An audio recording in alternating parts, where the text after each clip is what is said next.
Blue skies, white clouds, and ocean as far as you can see. Oh, I wish that ship could take us off this island. Well, we've got 3 hours until the next ferry. Hey, let's listen to the podcast.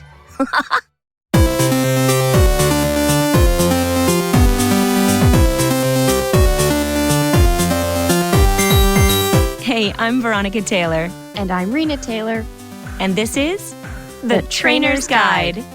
Today's episode, Tentacool and Tentacruel. Welcome back, everybody. Hello. We are at episode 18, which is pretty exciting.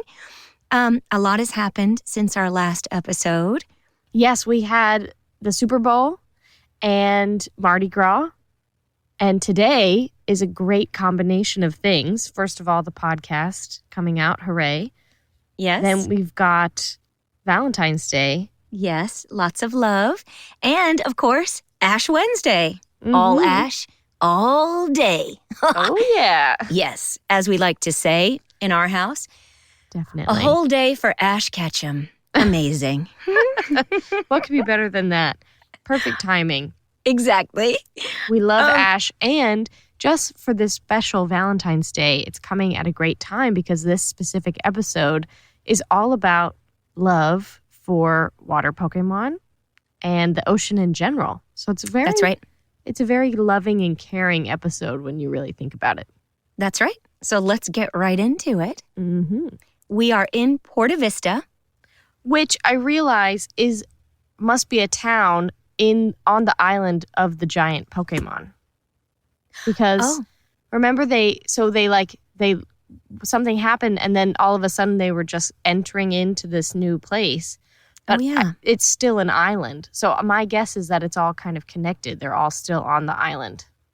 I guess so. It has to be somehow. You know, sometimes, I'm going to admit this, we leave one episode and it leaves my mind. Yeah. Well, that's very similar to when you were recording it, too. That's true, actually. I would just record and leave the booth and go on with my life. And so some of the particulars I do forget.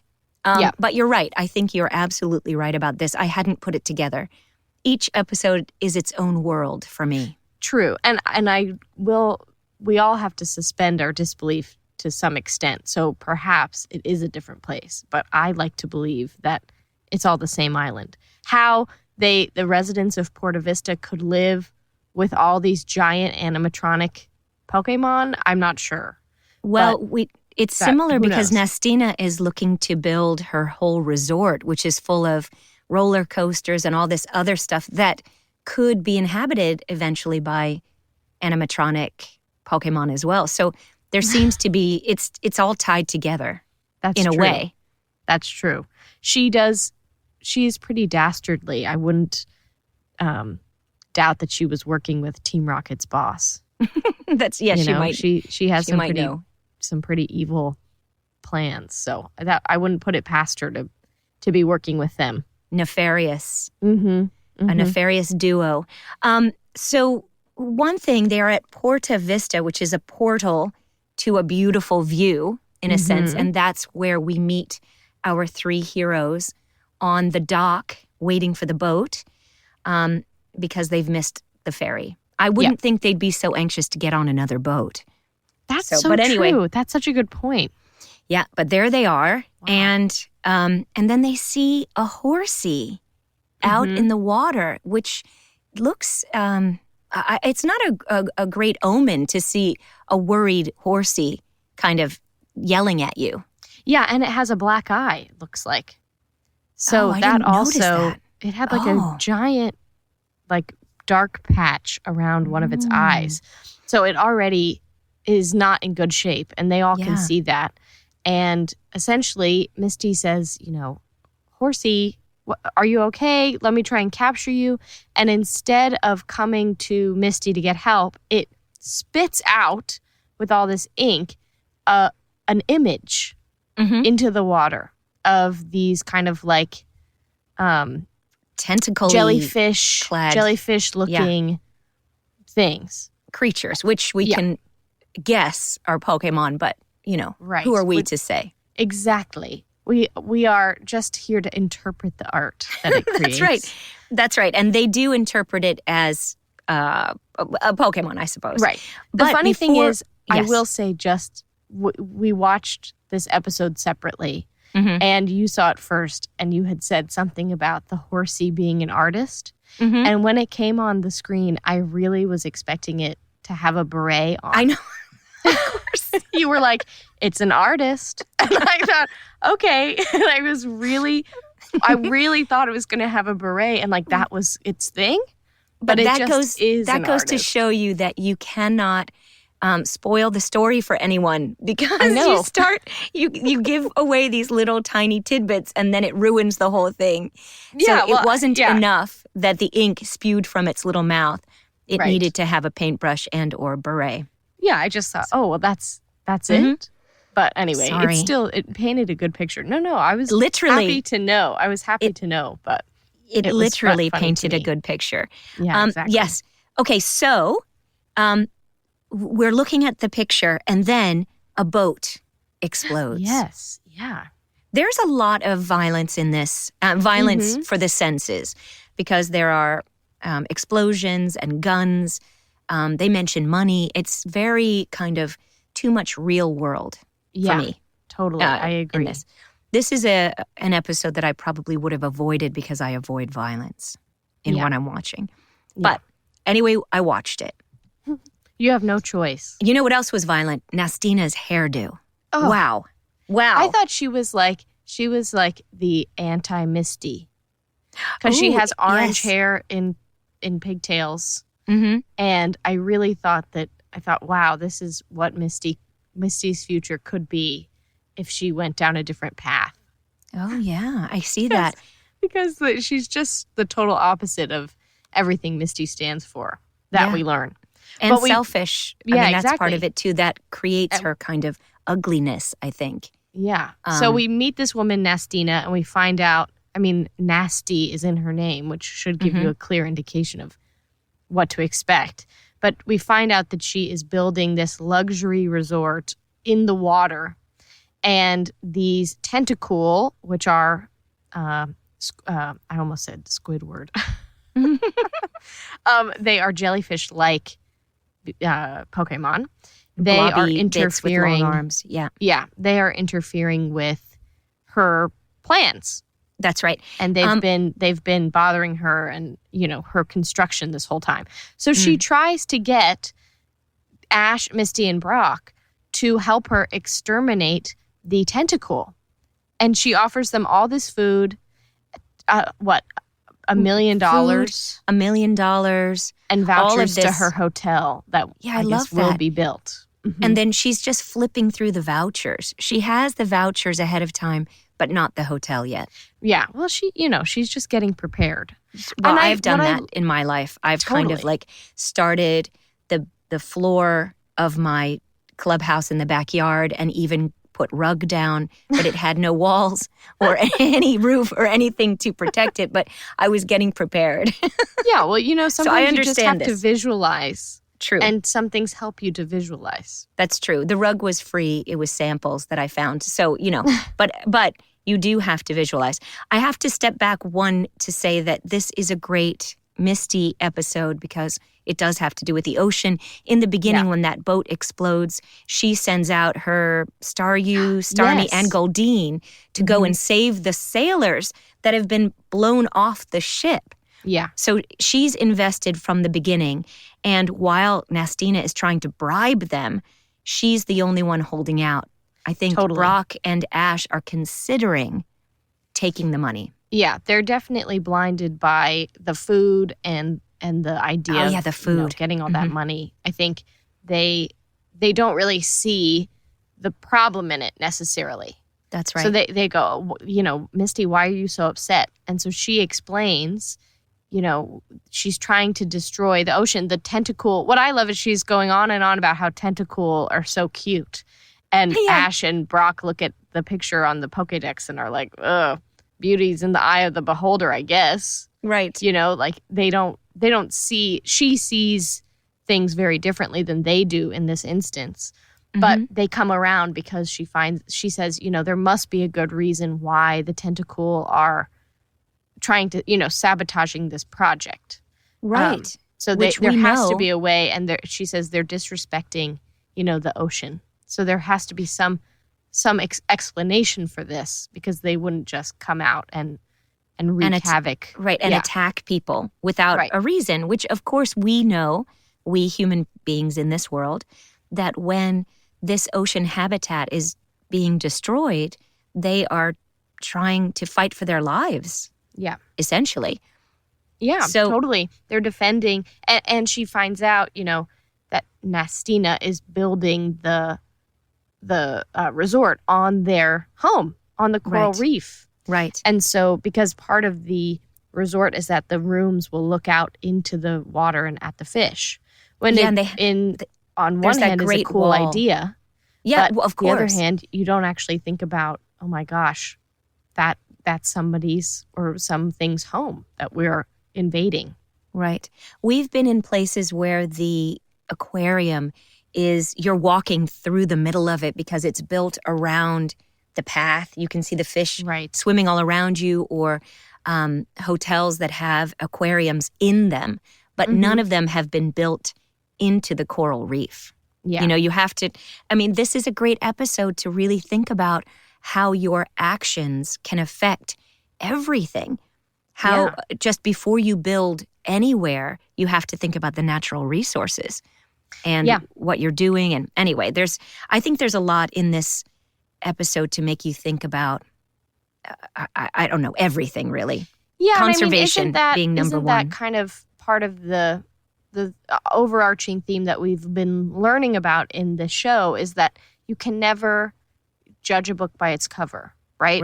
Nastina at the beginning is painting herself as the victim and saying, they're attacking me and all this kind of stuff.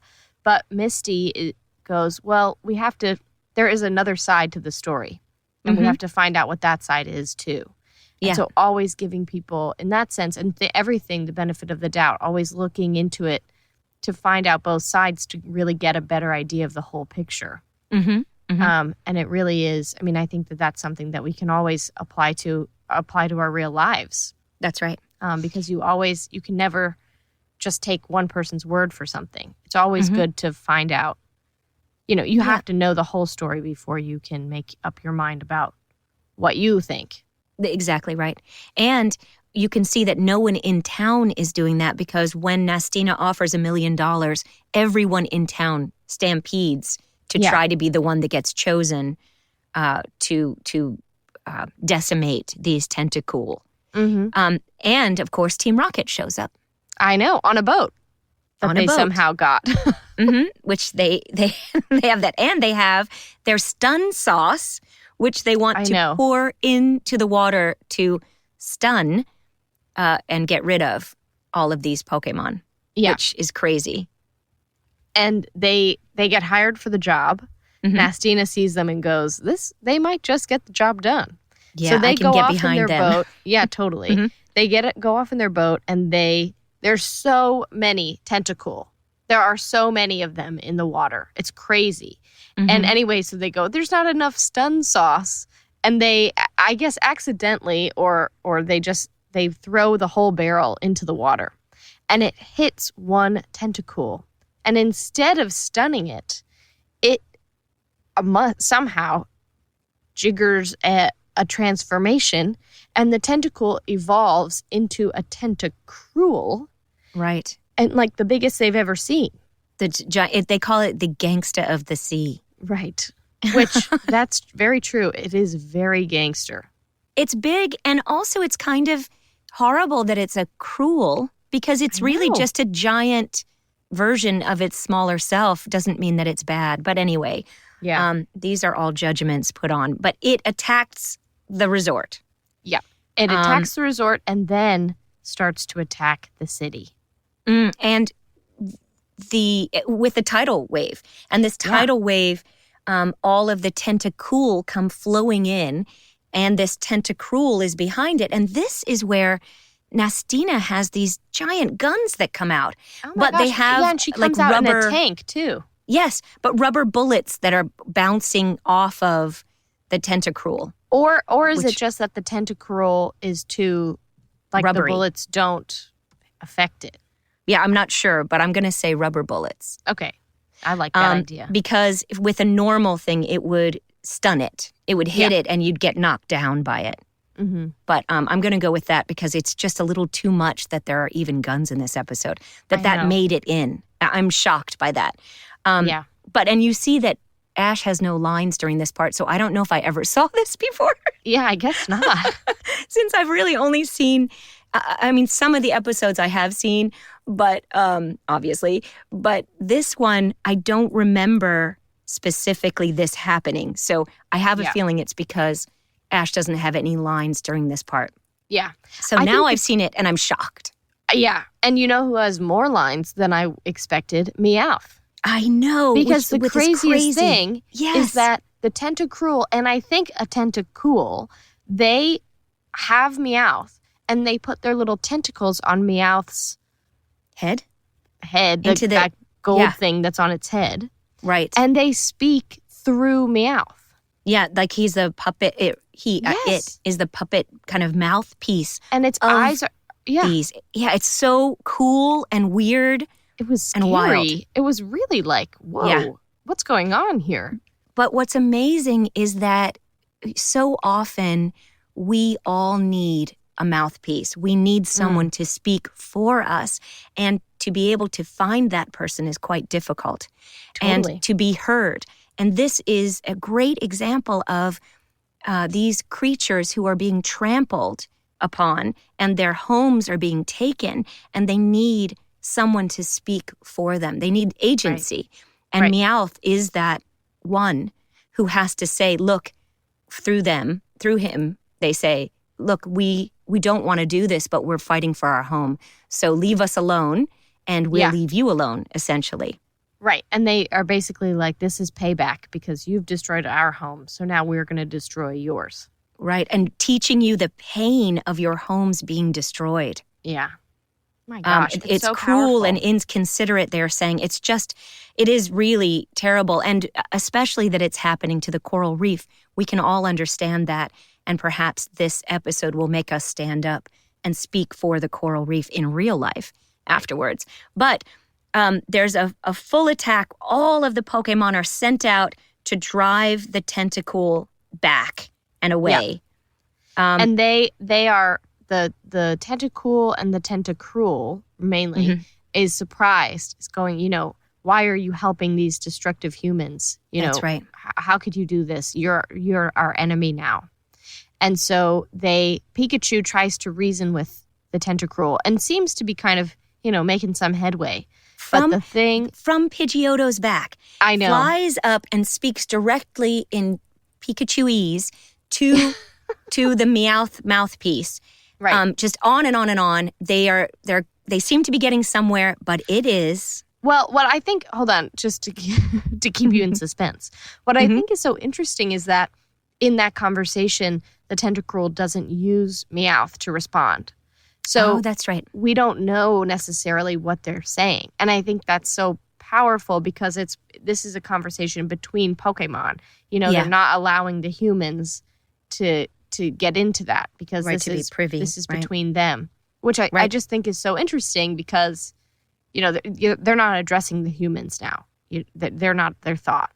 Right. But the thing that pushes them over the edge is, say it with me, everybody, Misty, yes. Our girl, comes in and she says, this is enough. We've learned our lesson. We're sorry. She apologizes for the town. And she goes, we won't do it again. She is standing alone at the very top of a building. Yeah. Just standing there so incredibly vulnerable and saying, we are so sorry. We promise you safety. Right. It's pretty amazing. Very bold, very strong. And that's the thing. She may be afraid of bug Pokemon, but when she will stand up for justice. Yeah. And she's quite a role model. And she loves the ocean. She loves the Tentacruel. And she doesn't want it to get hurt. And she doesn't want the people of the town to get hurt anymore, and she really can she's speaking from her heart in so many different ways. So she says, we won't do it again. The Tentacruel goes, okay, but, if it happens again, we're coming back. We'll we're not going to be so nice. That's right. And then they're going away, and Nastina tries to fight. So she starts shooting off all these different guns again. Right. It's so crazy. Never learns. And she gets swatted away by the Tentacruel. She gets kind of whacked into outer space, and yet she lands on her island where her cousin is, who looks just like her. Yeah, who's or been a busy different building. island or something. She lands somewhere. Well, because they're still working on the roller coaster or Ferris wheel, and it turns out, and Meowth is kind of let go, and they toss Meowth away also. I know. And it just happens to land by Team Rocket in the middle of the destruction of the metalworks. Right. Of the whole resort is coming down, and they land there. Right. So and then we close out the episode with them on the boat going somewhere else. Yeah. And Team Rocket are being pulled behind in like a little barrel. Yeah, and, that's right. And Misty has Horsey, so she's gotten a new Pokemon. Very exciting. And my favorite thing is she goes, I got a Horsey, and she does the little peace sign just like Ash. Yeah. And Ash is like, that's my pose. You can't do my pose. And she goes, I know, I've always wanted to try it. I know, so crazy. And Brock is like, next time, I'll try it next time I catch a Pokemon or something. Yeah. And Ash is like, hey, get your own pose. The pose. I it's just think that's so funny. Pose. I know, me too. Like, I love it's just hilarious. I just love it. And Brock goes, you should be flattered that people want to try out your pose. I just love how self-aware in that moment. It's just so funny. I know. I love it. It's a great way to close it all out as they go off into the sunset. I think one thing that was never explained is how Nastina, who's so mean, has these kind of bathing suit clad boys around Thank her. You for as bringing this up. Kind of her bodyguards in a way. That's and so strange. A weird combination. And they only wear tiny Speedos. Yeah, it's so strange. It's so funny to me. I know. And then, so we've got that, and then this whole obsession, like last time with the animatronic Pokemon, and this time with a resort that has, you can see just regular fish going by. It wasn't even Pokemon in the water. It's just an interesting idea of real world meets Pokemon world in a sense. I think like we said before, I think it really teaches you that we need the harmony between environments and habitats, and just the fact that you have to look to see how your actions can affect people and places and things. Whether it's you're building something or you're building relationships or friendships, and how you get along with people. Everything is affected just by how you are and how you react.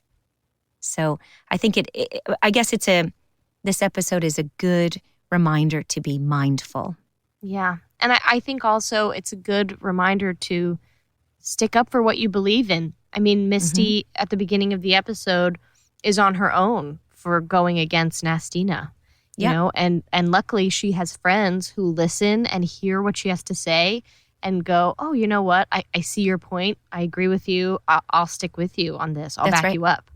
But, you know, I think especially with everything that's going on right now, it's easy to get swept up in what everybody else is doing. And I think drama. Yeah, or just, you know, nobody's talking about this, so I don't feel comfortable to speak out or share my opinion. And I think, you know, the only way things will change is if we stand up and say, you know, this isn't right. Even if you're the only one or you feel like you're by yourself, there are always people who will see you as that leader and follow you or back you up with that.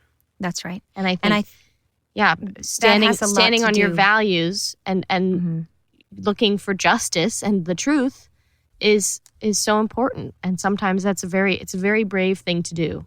And it is the basis of love, because in your relationships, that love, with the love of friendships or romantic relationships, familial relationships. Love is listening, and love is respect and giving people a chance, people and animals, all of that. And so for Valentine's Day, we celebrate each other and love. Just open arm, hug everything, love. Yes. Probably don't kiss everything. No, just a big embrace. Just a big hug. Yes. Yeah. Listen, hug with your ears. How about that with your listening? I don't know. Anyway. Hey, I love you. Yeah, well, I love you too, and I love all of you. Thank you so much for listening. Yes. It's really lovely to share Valentine's Day with you, and every day, actually. That's true. That's very true. Well, all right. I think this is a good time for the Poke Wrap Up. Where we hear from you, the Pokemon community. We asked you to send in your favorite Pokemon memories, stories, and inspirations. Oh, before we get started, we received a few emails asking if we were going to cover Beauty and the Beach for this week's episode. And if you can't tell by now, no, we're not. Apparently, in Japan, Beauty and the Beach aired as episode 18.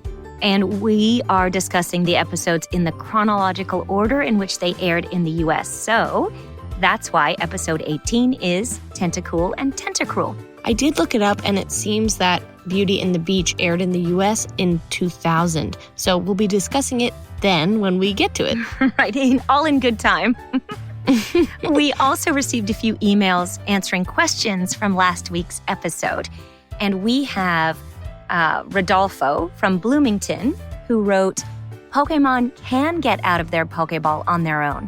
Psyduck does it often throughout the series, and there's also an episode later on where Ash is freezing in a cave and everyone comes out of their Pokeball to keep him warm. I actually remember that one. Thank you, Rodolfo, for that helpful information. Yes. I can't wait to get to that. I do remember the cave episode, but I don't remember the Pokeball. I don't either. I just remember, I remember them huddled around. Yeah, exactly. We also heard from Matthew, who actually gave us a few interesting tidbits.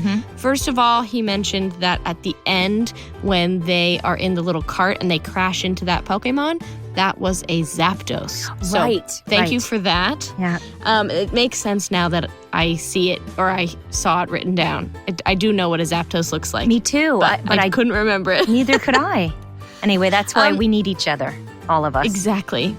Matthew also mentions that he thought it was interesting as far as the Slowpoke to Slowbro evolution, that this is the first instance of two Pokemon being used to evolve into a new Pokemon. Yeah, that's wild. I did look it up, and that little shell that bites Slowpoke's tail, I think is called Shelder. Oh, that's right. And there's a bunch of different variations of what Shelder looks like.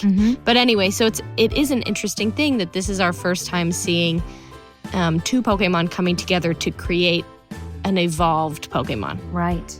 That's which I thought was really interesting. It's like taking a class.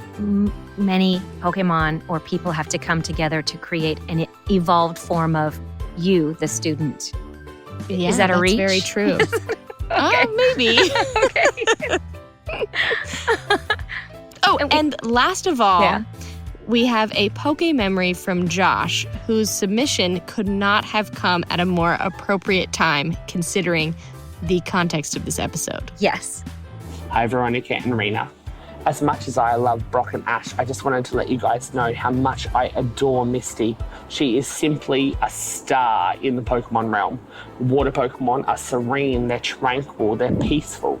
And Staryu, Starmie, Goldeen and Horsey in the first season are just so memorable for me, especially Goldeen. I every day recite Goldeen, Goldeen. I just wanted to let you know how much I love you guys, but I also love Misty so much, and I cannot wait for future episodes of this podcast. Thank you so much. You're so awesome. Bye-bye. A special thanks to Rodolfo, Matthew, and Josh for being a great part of today's show. And we want to hear from all of you. Email us a short recording or write to us at trainersguidepod@gmail.com. And try to keep it short, maybe 30 seconds or so. We just don't want to have to edit. Oh, and please include your first name and where you're from.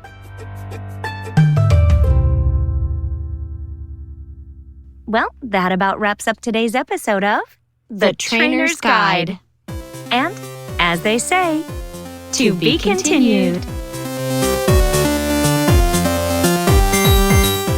We hope that you continue to join us on this journey that is The Trainer's Guide. As you know, you can find us on Apple Podcasts, Spotify, or wherever you get your podcasts. Wherever you're listening now. And if you subscribe, comment, and rate the podcast, it helps others find the show and keeps us on the air. Thank you so much in advance for your generosity and all of your amazing support.